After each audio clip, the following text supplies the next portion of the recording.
Broadcasting from the business capital of the world, this is the Podcast Business News Network. You know, they say that everybody has a story. There's a background with everybody. We have a tale to tell. And here's a guy who's an accomplished architect in the New York metro area. His name is John Riggio.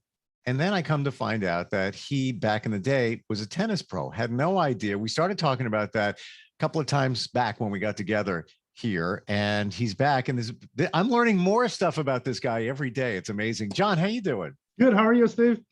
I'm doing very well. Yeah. So it's funny. I played tennis with my daughter over the weekend and started talking about you and the fact that you had played as a pro back when you were in your 20s. She's in her 20s. You never gave us your professional tennis name. Is that ever going to get revealed? Yes. I'm going to say it today. Yes. I will tell you some secrets of tennis today and really some interesting points at what I was playing. And I had left them out before, but I will reveal them now. Yeah, we'd love to hear that. And back in the day, I used to play a lot of tennis. I'm not good, but I used to play a lot. Where do we begin? You want to give us the name that you went by? Yes. What we could do is I'd like to show you the share screen. I'd like to show you the Tony Roach video. Oh yeah, absolutely. Let me share it here. Okay, you have to put on screen sharing for me. I got that on now. Should be able to do it. Okay, good. Okay. So this is some videos, and this shows the Tony Roach videos. Okay, so now in this part of the video, he's going through some players here. And let's go through the players. Good, John Newcomb there. I remember that name too. It's funny that all the names that you've mentioned, like John, you just mentioned, Newcomb, Boris Becker, Yvonne Lendl, all of those names I remember from back in the 80s. Tennis players, yeah. So now this is that's me over here on the right side. See me with the two rackets. I have the Adidas sweats on, the new sneakers, the white top. So that's me there. I'm looking. I'm not looking at a video. Are you playing a video? Because I'm not seeing that.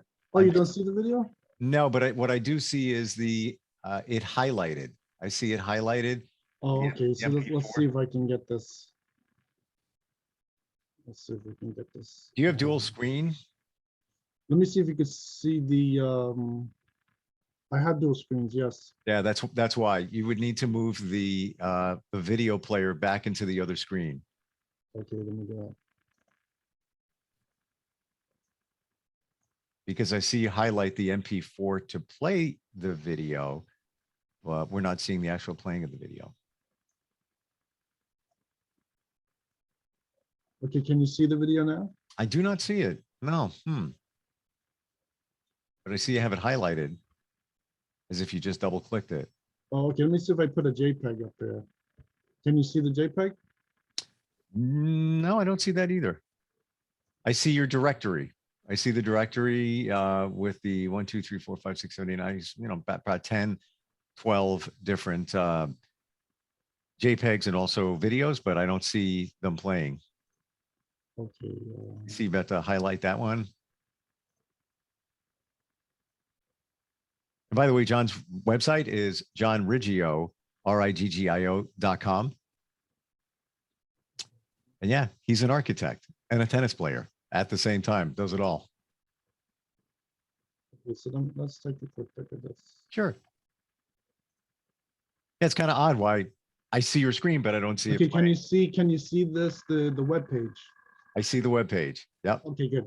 Okay, so this web page is a web page I made up, and it shows here, there's one picture on here. It shows this picture with Arthur Ashe talking. You see, that's me in the background. Wow, That's Arthur Ashe. I have my Adidas pants on, my what it is, and then I have my two rackets with the racket covers, and I'm there. How crazy. And, yeah. And I'm there waiting for a match. I just went up there. There was some big matches going on at the time. So that's me in the video. That's the Tony Roach video. And this page I made up, it shows a long history of tennis, starting off at the top, some old identification, my picture there when I was younger. Wow. This is an older picture. Then this is some information. It shows this is the tennis center over at Sutton East here on 59th Street. And then this here just shows an old polo ground picture just to get an idea of where that stadium was getting constructed. And that's what I have on here. So, okay, Wow. so let me close this now. I got to tell you, John, it's like for me, a blast from the past, because all those names like Arthur Ashe, I wouldn't remember them until you say them. But when you say them, I feel like I'm back in 1987. Yes. It's kind of wild. And you would hear all those names. Yes. If you would watch the sports on TV or any kind of tennis event, all those names would be coming up. That's pretty amazing. Yeah. Wow. So when I was playing all those different names, some of them are already players in retirement, already coaching. Everyone was there, but they aren't always on television. They're not always writing about them, but they're there playing with us.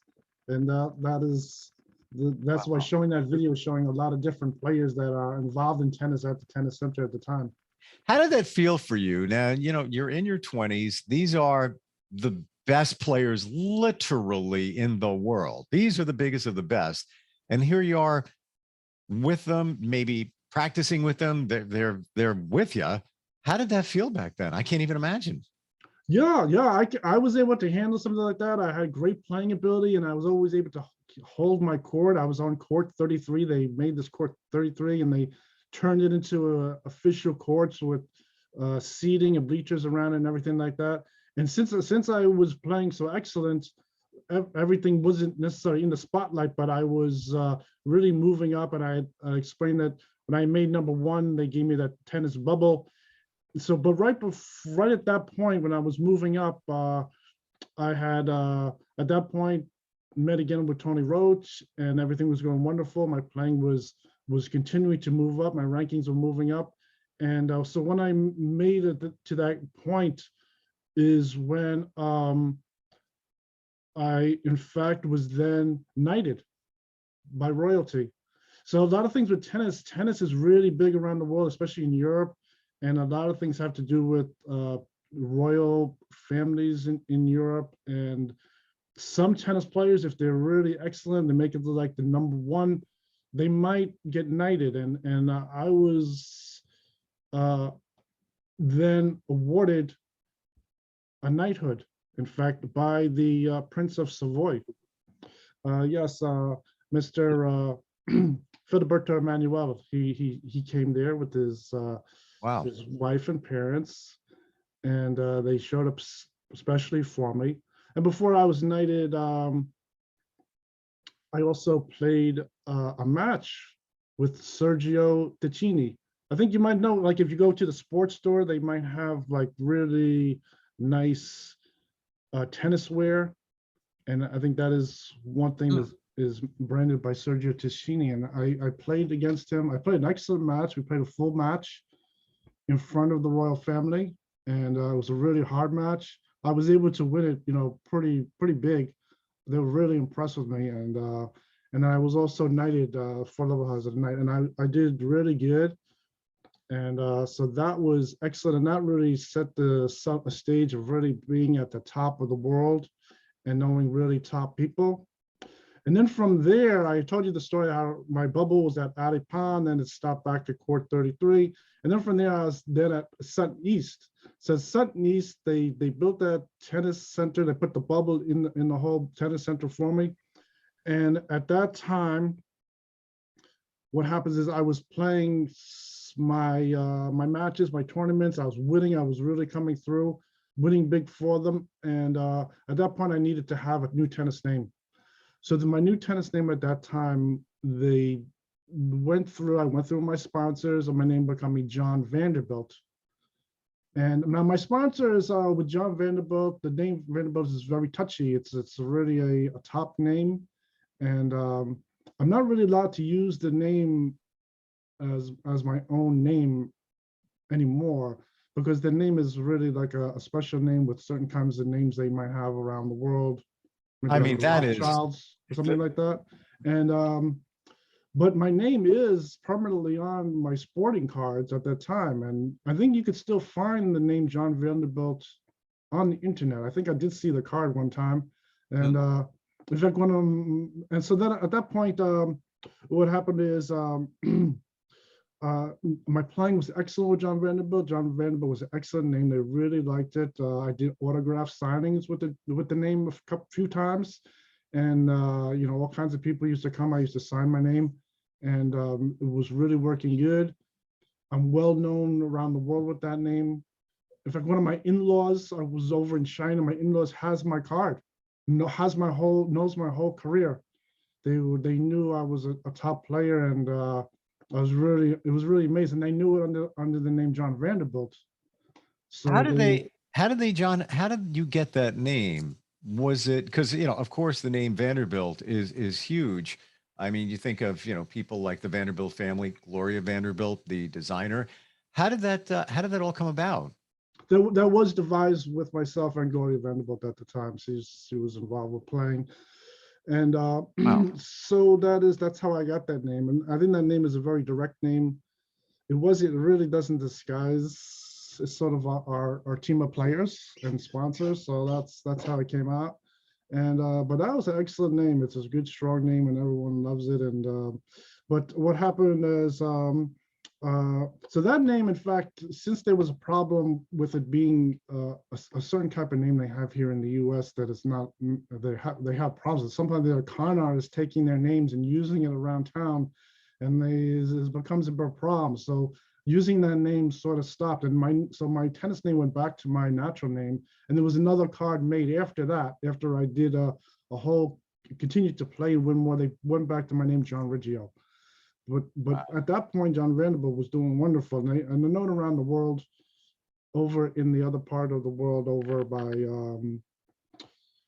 in like areas like China, Japan, Philippines. They all know me over there too. Especially they used to watch me on television, and so that was really good. And in fact, I was winning so wonderful. I received one award from the ATP, and that is to make my career where I'm considered a tennis legend. So I think if you were to look at some tennis players, pro players, and then it says tennis legend, and you don't know why they would say tennis legend, it's really an official title that they gave me. So I was given the official title tennis legend. That is one thing. And know what happened now? Now at this point, I'm very high in the world. I know the top people, and all the people that I knew before that was able to stop off at like Ali Pond and everything, and the tennis center. They really couldn't come to my level anymore. I was so high they couldn't come to my level. So what I did was I was able to make a new girlfriend at the time, and it was a young entertainer, a young singer, Britney Spears. So it was Wait a minute. Say that yeah. again. Give me that again. I'm trying to connect the dots. What was My new girlfriend at that point was really Britney Spears, which was already, she was already a top entertainer at that time. And I knew her father. Her father, I used to just call him James, just as his name, you know, just like using they used to just call him James. I don't know if they call him in the tabloids James, but I used to talk to him and call him James. And yeah, we were in a very serious situation. I think I was approved really to get married to Britney Spears, depending on how far forward my career would go. And I knew James, the father, and they invited me over to go to LA, play on Hammond Court. In fact, I could have my own court at Hammond Court there too. So all right? that's always, yeah. I'd like to stop off there one day. But yeah, so that is, and so I knew them up to like the end of where there was potentially I would make my move to California, and it's a possibility I would head over to there. And that's really what happened as far as Wow. that's concerned. So That's that's really amazing. It didn't seem strange to me. At that point, I knew a lot of people. I didn't mention all of them, but I just gave you the most important ones today. But I knew a lot of people that are really top in the world at that point, and they knew me. They always encouraged me to play and to win, and I was really big winning, sort of similar to maybe like people who are boxers. you don't see them on television every night, but there's a whole sport world going on generating money. And so that was really big. Wow. And yes, I tell you, with the even just flashing back to the name Vanderbilt, when you received that name, that was at the time where the Vanderbilt family, especially Gloria, she had just launched her fashion line. It was in the late 70s, somewhere around there, where it really became popular. So now we're talking, maybe 10 years past that, 9, 8, whatever. So that was a name. I mean, we knew the Vanderbilt name from the 30s, 40s, 50s and on, but it really became a name at that point. I want to go back. How did that name become yours? How did they decide on that? How, like you said, you just don't throw that name around. When you say Vanderbilt, you got it, like Rockefeller. What happened is, since I was playing so great, and one person involved in my tennis was Gloria Vanderbilt, and they talked to the ATP on the phone, and they just devised this name. This is one name that they devised. Wow. And it worked out really good. The name was excellent. A lot of people liked it. When I had signing day, everyone from Manhattan in particular, they come in, young kids would come in, I'm signing my name. And it worked out really great. Wow. And it was good because I was still winning big, and I of course won big to the end, and they really liked it. It was an excellent name. I think there was only that one problem with having certain names that are in the US and the world that can potentially become a problem. Right. But that was it was approved. yeah, it's excellent name. They're nice people, and we aren't really any different. I mean, they're good. They're good people that were doing really good work, and we did excellent. That was really wonderful. And, So I gotta ask. And at that time, I knew their sons. Anderson Cooper. Right. Yeah. Played some tennis. He played some tennis on the court with them, and I don't want to say too much, but yeah, but that was great. Yeah, he lives on Long Island, where you're originally from. I believe he's in Quogue, New York. Yes. Right. Yeah. Huh, how interesting. So I got to go back. So we're talking what you showed before, roughly. I played tennis with the other brother too, who, in fact, he was departed. He yes. had passed Yeah. on. As we're talking, all of this is coming back, and actually, Gloria, if I remember, she passed away like 3 years ago. She Yes. lived a long time, because I remember him doing a eulogy or a tribute to his mom, Anderson. So 1987, that's where it's kind of looked like the peak for you in your tennis career. Well, 87, I think, was the beginning of me really starting to get into reaching #1, and that's where I got my tennis bubble going. But then it lasted another 3 years. It went all the way to I think after 1990. I think it might have went into right before the next presidential election. I think it was next presidential election was something like, I'd have to check, but it was somewhere around there. So how old were you then around that time? I was starting to get into the age of, let me see, it was around 22 years old. Wow. So I want to get inside your head. Now, here you are at that age. You're excelling in tennis. You're playing the best players, or you're around the best players in the universe at that time. Did you get nervous? No, not nervous at all. I was always an excellent player. They used to come right down to where I was in high school. I knew these players for a long time. I was able to hold my court there all the way in the high school in Jericho. And they used to, all the top pros used to come in. In fact, I was compared to Julius Erving, Dr. J in basketball. Sure. There's a legend that everyone went down to his courts. They did the same thing. They all came down to my court to play with me. I'm like in the schoolyard, and I was able to beat. I only lost 1 out of 25 like the whole time. They were really amazed at my playing ability. So yeah, I think some players also that were really like big money makers and players that weren't just like acting or anything, were like people like Guillermo Villas and Stefan Edberg. Yep. Those are like two other players that are really similar to myself too, in playing and really generating a lot of money and playing good, honest game. Those are 2 players that are very similar to myself. So let's go back for just a sec. And I know both of them. I played them. I know them. Yeah, Stefan Edberg. I remember that name too. I'm telling you, for somebody, that played tennis back in the day, just for fun, it's for me, it's like whew, to hear all these names, because these were household names back then. And Yes. tennis is big now, but back then it was like, there's a reason you knew those names. They really stood out. 3 years in, you said, now we're talking right around 1990. You told us before, how did your tennis career, how did it wrap up? I remember you telling me. I'm trying to bring that back in my mind. What happened is my sponsors needed to keep my ranking at the Sun East. And then, of course, from the Sun East, my ranking would then go over to our new stadium that was getting constructed. They started construction of the stadium. But there was some kind of stoppage that required lawyers going to court, and that is completely out of my control. So for some reason that stopped. I did get a extension of time where I was able to come back, continue to play, and I was back winning big again. But then the same thing happened where there was something where I had to go to court.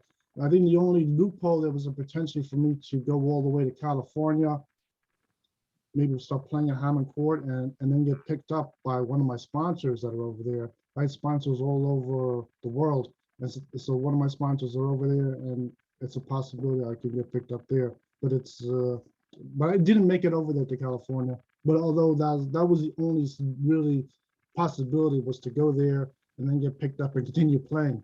And then so they're building the stadium over here in New York. It sounded a little strange that I have to go all the way over there, California, maybe build another stadium there. I mean, Right. I feel like, and this stadium's like right around the corner from where you live, basically. Yes, over in the Polo Grounds. So I'm just trying to put all this together, because you're an architect. So, and as a tennis pro, were you thinking architecture at that time? Was that on your mind? Like, I might want to be an architect. Yeah, I think with sports, everyone has like a side job. And you believe all the players you see, they always have a side job. Architect work isn't too bad for sports and tennis. You can make flexible hours for yourself, and that wasn't too bad. So that was always a way to have steady work and steady income. And because I think with the pro sports, there's no guarantees. A lot of 100% of my money was going back into my matches, and so the whole story with having a side profession was very good. A lot of people liked it. They were encouraging that to the sport players. My generation, they wanted everyone to go to college. They didn't want people not to go to college and then have some kind of problem not having a career of some kind where they could generate money on their own. And talking about that, back then, how were you compensated? I'm curious how that worked. Did you get some money from endorsements? Was it part of the playing? And if it was part of the playing, how would they pay you? But yeah, as far as the sports industry goes, there is a standard salary that was started when I was 9 years old, and I received it each year, but didn't go into my bank account. They just they had it as a credit. So that was a standard salary. And then there was all kinds of, over the years, bonuses, winnings, and things like that go through my sponsors. That's really just the sport industry. There was some money given to my family. I did receive a small amount of money.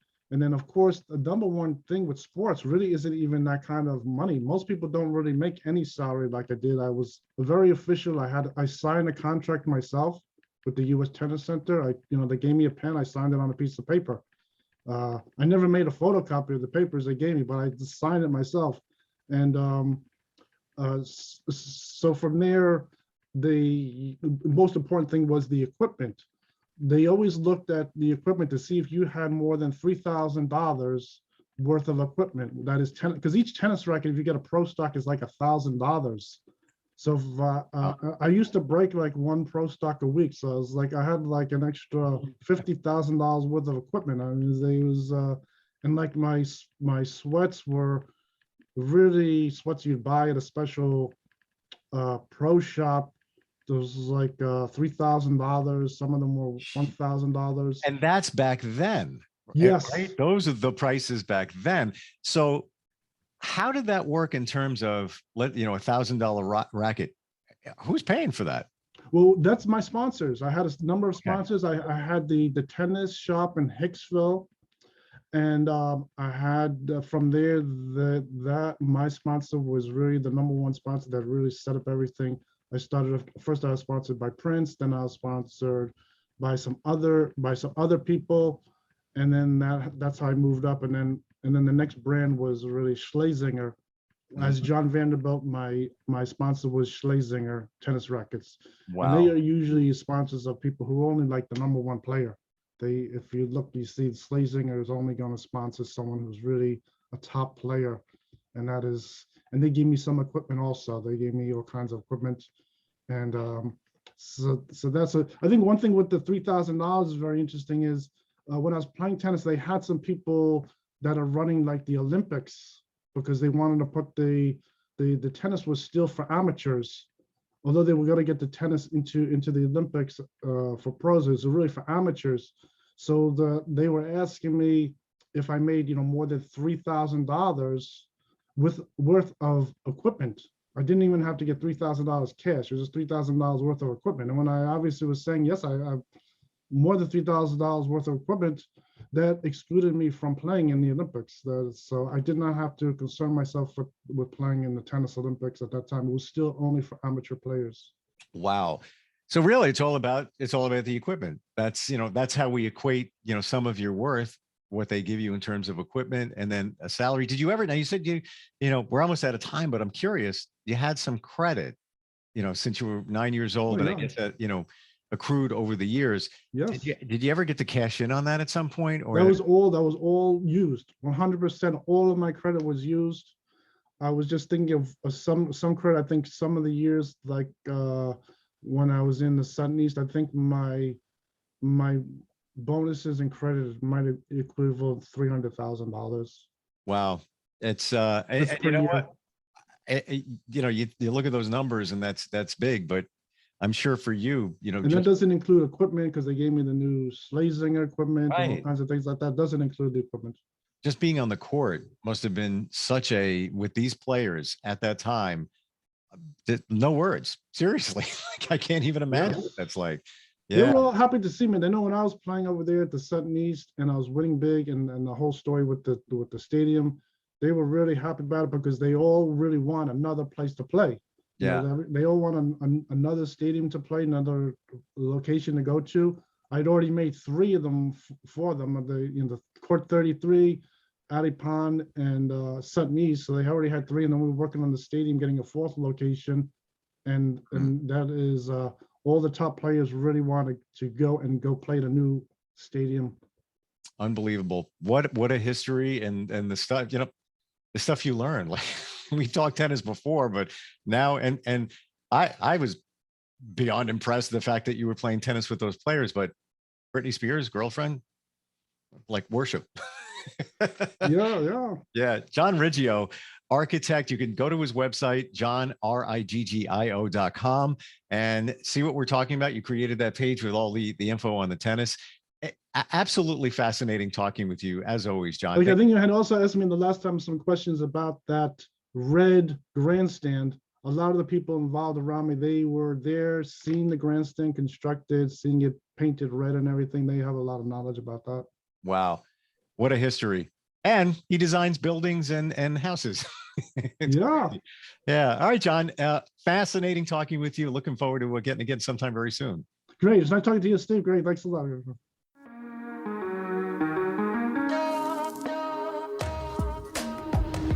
Broadcasting from the business capital of the world, this is the Podcast Business News Network.